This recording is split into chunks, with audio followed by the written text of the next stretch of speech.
We'll start with opening remarks by President of the European Council, Michel, followed by President of the European Commission, Ursula von der Leyen. President. Thank you. Good evening, everyone. We have just concluded our EU-China summit. And first, I would like to thank President Xi and Prime Minister Li for hosting us today.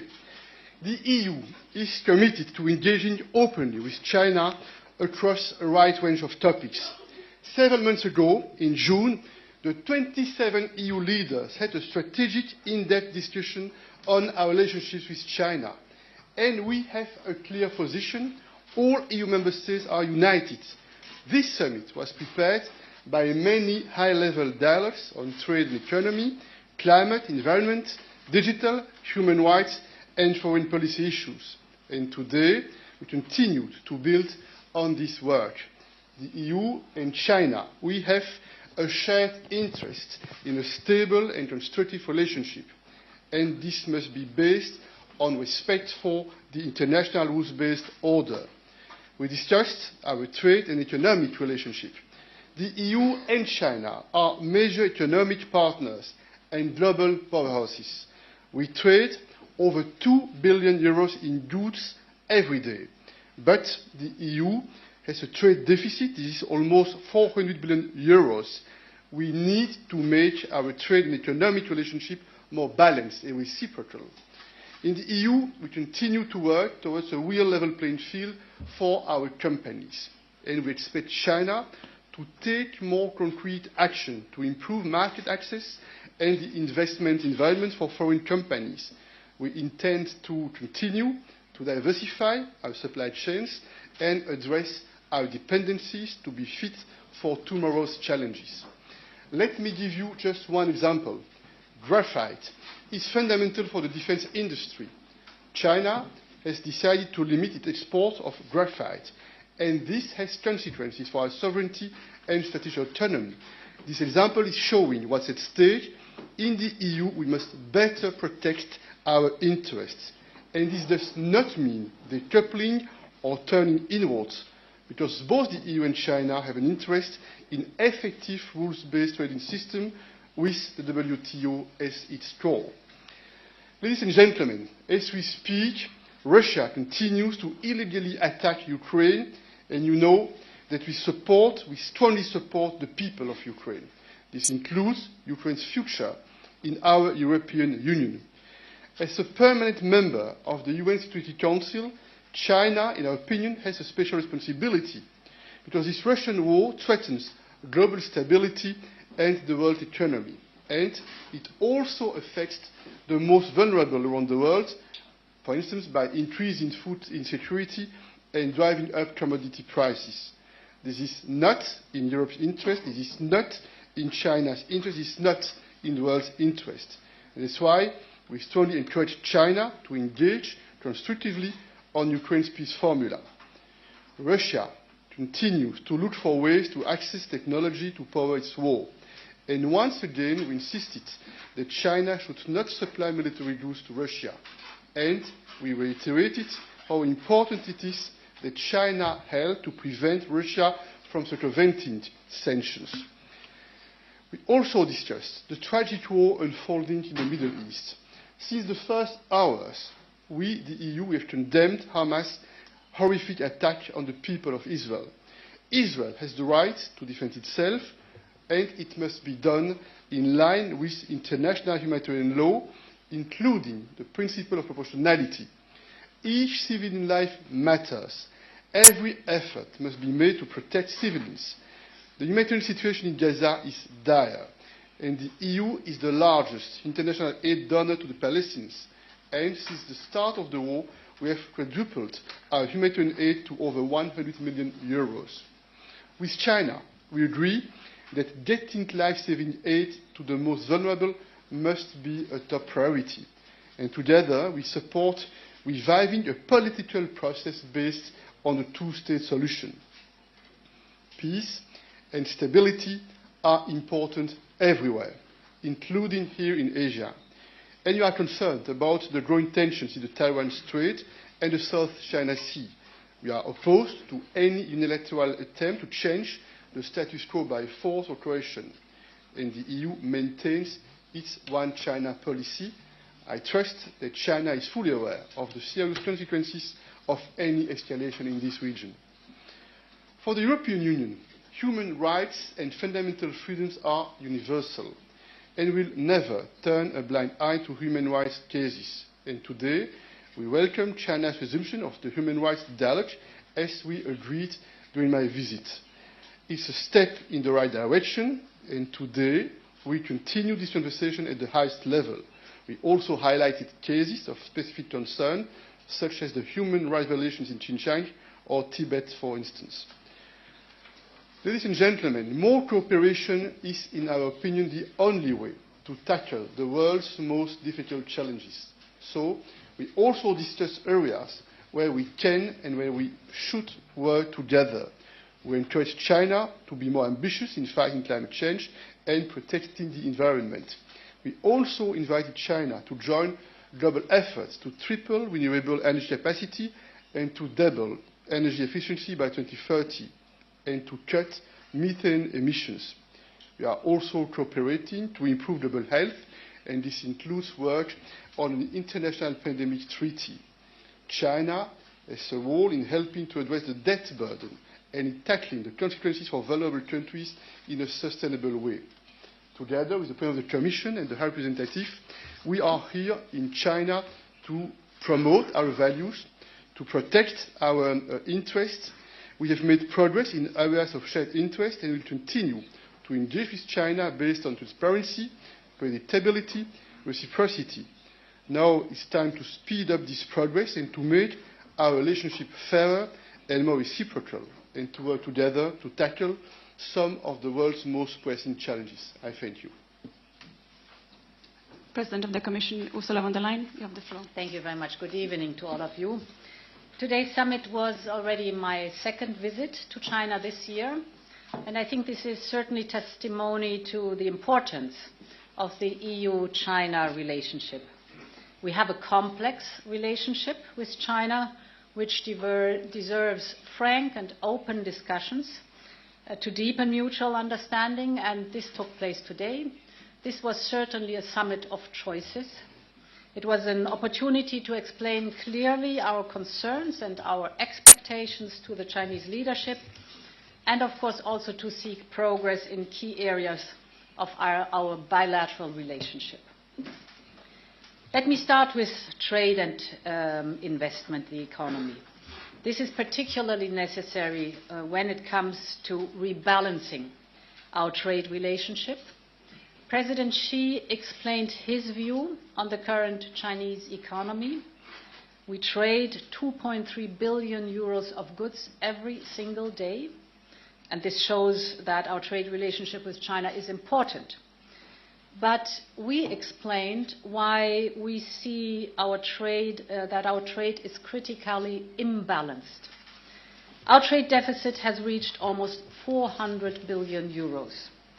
And 20 years ago, it was 10 times smaller, 40 billion euros. So it shows the trajectory and the enormous increase of the trade deficit. If you just look at the last 2 years, the trade deficit has doubled. And this is a matter of great concern for a lot of Europeans. Such imbalances are just unsustainable.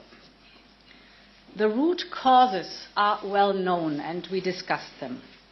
They range from a lack of market access of European companies to the Chinese market, to preferential treatment of domestic Chinese companies, and overcapacities in the Chinese production. This overcapacity then is spilling over to global markets, and here we see that different regions are already closing their markets to Chinese products, and this of course diverts even more overcapacity towards Europe.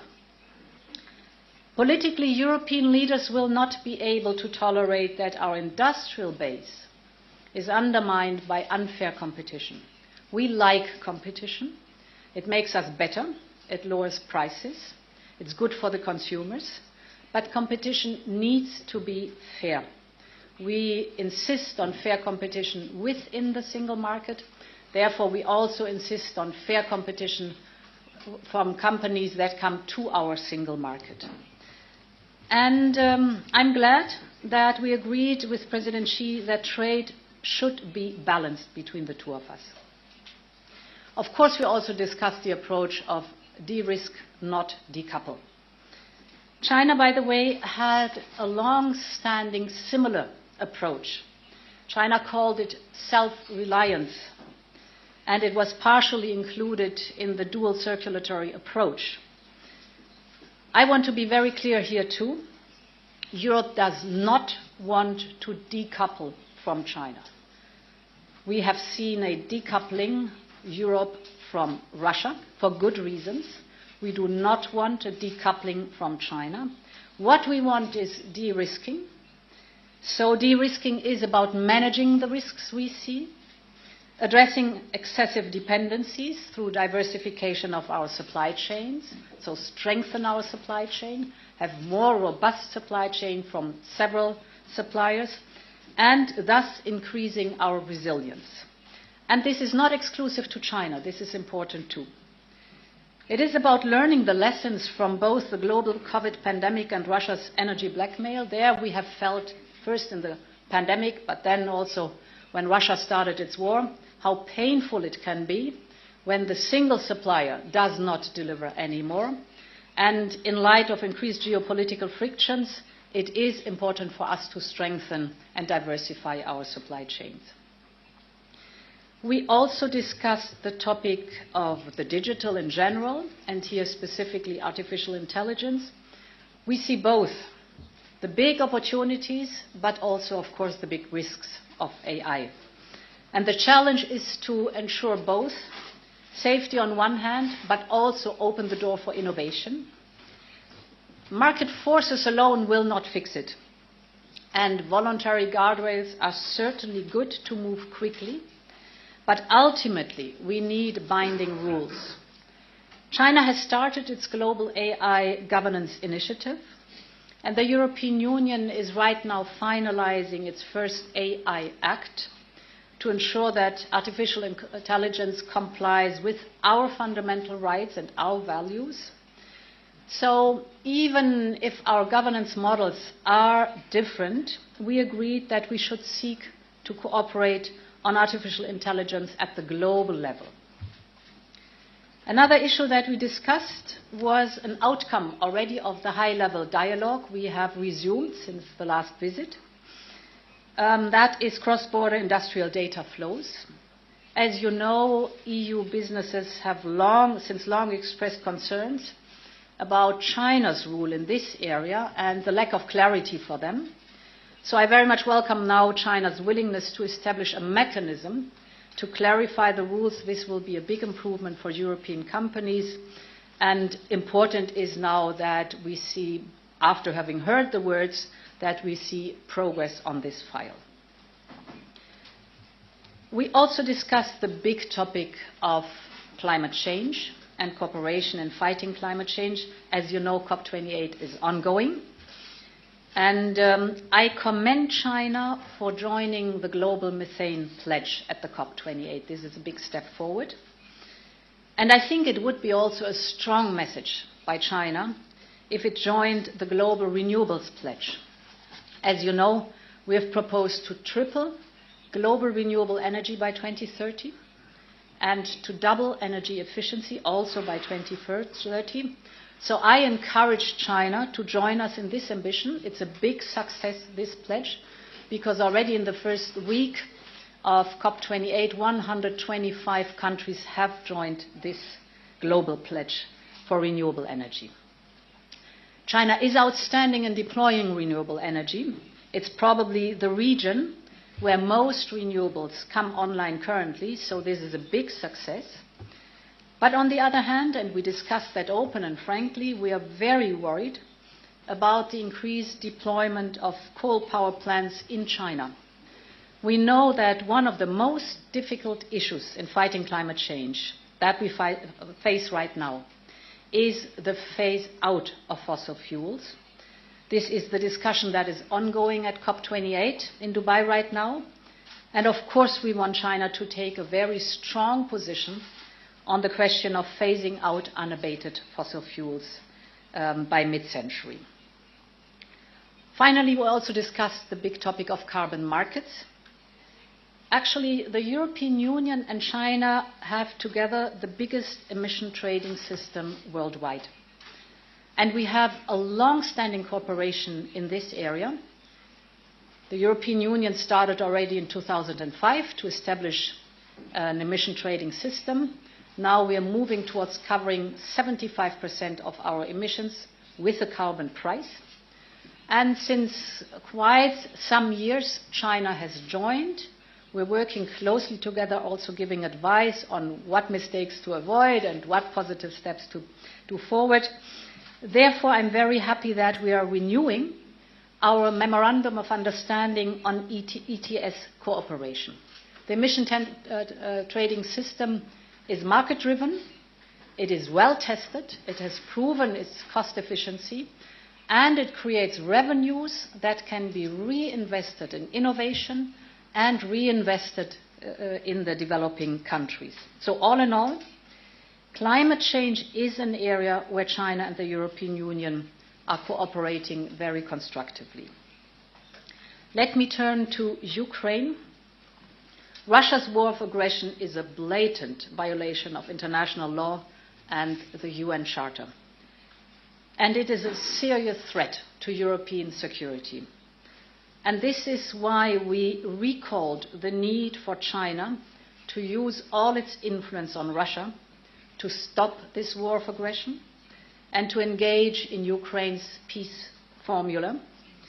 We also reiterated to refrain from supplying lethal equipment to Russia and to prevent any attempts by Russia to undermine the impact of sanctions. Lastly, we expressed our concern to China about tensions in the region, particularly in the Strait of Taiwan. Heightened instability in the East and South China Seas put at risk global prosperity and regional security. We stand strongly against any kind of unilateral change of the status quo of Taiwan, in particular by the use of force. We acknowledge the One China policy.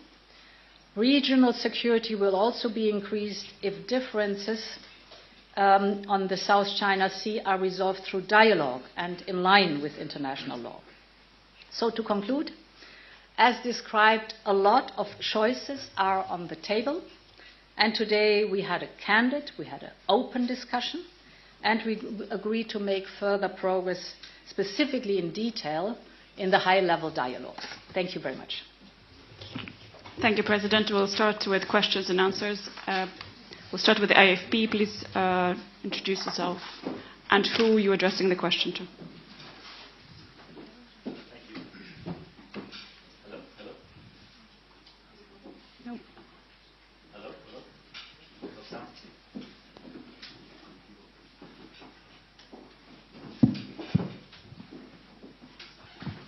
Hello, thank you. My question is to President Michel. I'm Peter Catterall with AFP. The Director General of the Chinese Foreign Ministry's European Department said today that Russia is a very independent sovereign nation and that President Putin is making his decision based on his own national interest and security. So given statements like this, are you confident after your meetings today that China will do more to stand up against Russia's aggression in Ukraine, including by stopping Chinese firms from circumventing EU sanctions? Thank you. No, we had today a very good discussion on the situation in Ukraine and the war launched by Russia against Ukraine. And we have reiterated our position. We support Ukraine as much as we can, point one. And we have decided to put in place sanctions with some like-minded partners against Russia. And we are doing everything to convince all the countries across the world, including China, not to help Russia to circumvent sanctions. And an important element is related to the peace formula. You know that we succeeded with others to convince China to participate in such in few meetings at the level of the national security advisors initiated by Ukraine, and yet again today the occasion to sensibilize and to try to convince Russia to participate again in those meetings, because we think that if Russia believes in the multilateral order and the principle of sovereignty and territorial integrity, we would like China to be more assertive. We appreciate what they have said on the nuclear threats. This is an important step in the right direction, but we would like China to be clear in supporting the UN Charter and in condemning this war launched by Russia against Ukraine. We are very clear what sanctions are concerned. We have a sanctions envoy who's traveling the world. And we made the experience that we have a lot of progress in fighting sanctions circumvention when speaking directly to the countries, showing the evidence, and then asking them to act on their behalf. This is highly successful, because often you also see in countries that the companies are Russian-owned, but sitting in different countries. So it's also in the interest of the country itself that they do not have evidence or they do not have companies that circumvent the sanctions, and that after giving them the evidence, they act. Thank you. Go to Saishin.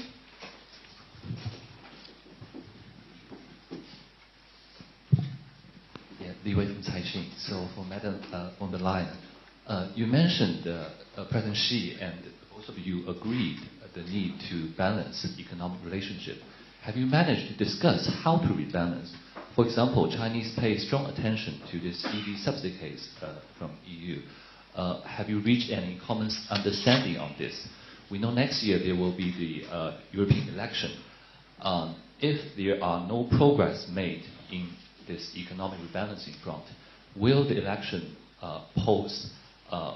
make EU-China relations more challenging in the years ahead? Thanks. So we had an intense discussion on the topic of trade imbalance and the root causes for the trade imbalance, both with President Xi and the Premier. And the first discussion, of course, was on the broader aspect. The discussion with President Xi was on the broader aspect of the root causes for the trade imbalances. With Premier Li, we went in depth into specific topics, well known and well prepared, and it was very good to exchange facts and figures.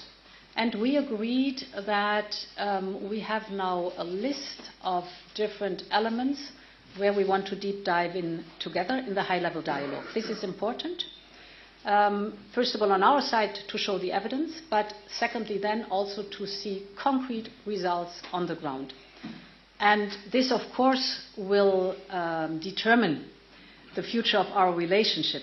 That is important, that we have a frank and open relationship and that we have stable trade relations with each other. And therefore, I think it's important to see now the progress on the ground.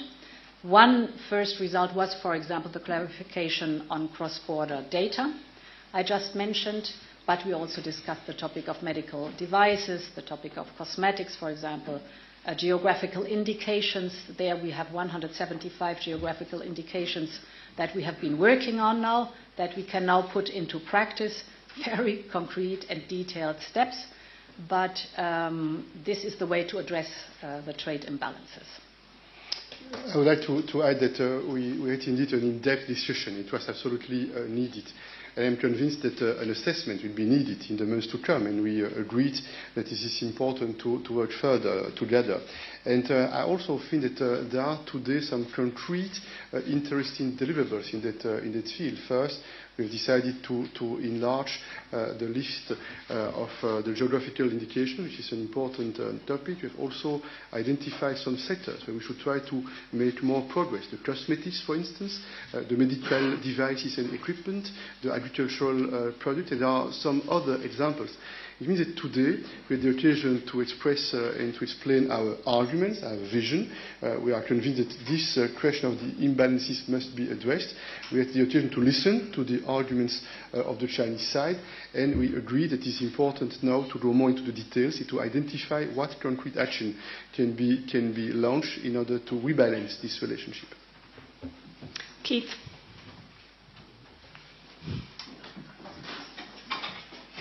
New York Times. Did you get into a level of detail of specific Chinese companies that may or may not be helping Russia avoid sanctions?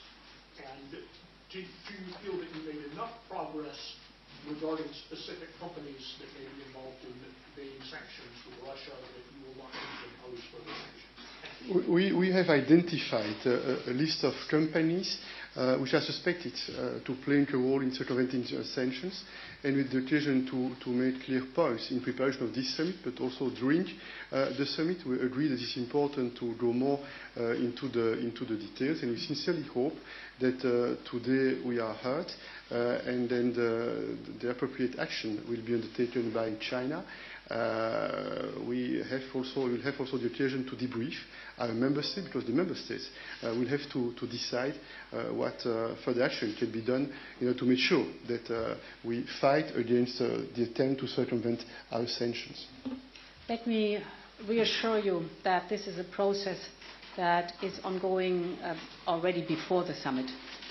So this is a question of permanent dialogue. What the potential circumventions of some, it doesn't have to be Chinese-owned companies, but Chinese-based companies is concerned. And here we had already successes. Not everything was successful, but we had already successes what this dialogue that is ongoing is concerned. I think we'll go to ZDF.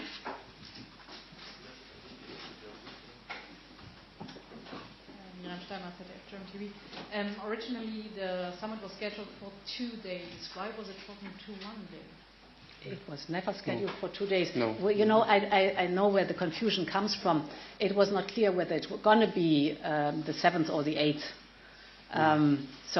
But it was never scheduled longer than 1 day. So it was just a clarification of time. We'll go with Bloomberg. Apologies for not standing up. Colin Murphy from Bloomberg. I wonder if we could go back to the anti-subsidies into the EVs and just maybe talk a little bit more about that. Did it actually come up, and what was the Chinese response to that? For example, did they agree to cooperate with the investigation? And what was their response to your explicit request on this issue? And can you talk a little bit about any other concerns that might have been raised, such as 5G, for example, Chinese companies with 5G in Europe? And did you warn China that you would launch new probes and possibly impose new measures going forward? Thank you. I'm never a friend of warning. I think it is more effective that you speak to each other, and that on the basis of facts of figures. And therefore, what the EV investigation is concerned, as in any investigation, you know, no comments during the investigation. The investigation is ongoing. Of course, the topic was mentioned without any question. It is in the broader context also to see with the bigger topic that we discussed in general of overcapacity. And this is the second topic of concern, besides the lack of access to the Chinese market. The overcapacity that is fueled by a slowing demand, and the overcapacity leads to spillover effects, of course, on global markets. And global markets partially are shutting down to Chinese products. This has then the effect that the overcapacity is diverted to the European single market. And here was an intense discussion about how to deal with that, because we think that it is in China's interest to deal with the overcapacity, and China has the tools to deal with it. So this is also a topic of rebalancing together the market. In fact, we have three concerns to discuss with the Chinese authorities: subsidies, barriers, and overcapacities. And for each of those topics, we went into the detail. We exchanged arguments. We explained why we think that for rebalancing our economic relationship, we need to address those thresholds, and we agreed that it is needed to go more into the details and to see what can be done to guarantee a more balanced relationship. We'll take the last question, the Irish Times. Dennis Staunton from the Irish Times. When you raised the issue of Chinese engagement with the Ukrainian peace proposal with President Xi, what did he say in response? I think it's the responsibility of President Xi to answer the questions. But what we can tell you is this is not the first time. You know, I came here about 1 year ago in December, and then other European leaders came to Beijing to meet with the Chinese authorities.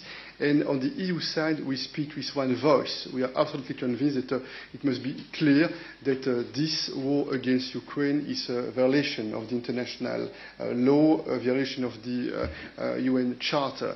And that's why we do not give up, and we try to convince that it's very important to use all possible tools and to use all possible influence to encourage China to stop this war.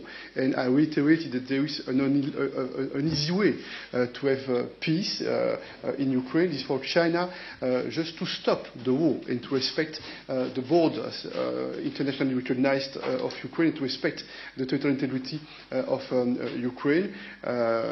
This is extremely important, in our opinion, that China participates in the next meetings for this peace formula initiated by Ukraine, and we hope that they will participate in the months to come in the next meetings. So indeed, it is to President Xi to define his own position. We have been clear since the beginning of the war that how China will position itself vis-à-vis the Russian aggression towards Ukraine, this will define also our relationship EU-China. So it is of utmost importance for us to be very clear that we see this Russian aggression against Ukraine as an existential threat, and that we pay very detailed attention to how China is positioning itself. Thank you, President. We'll wrap up here the press conference. Thank you for coming. Thank you. Thank you.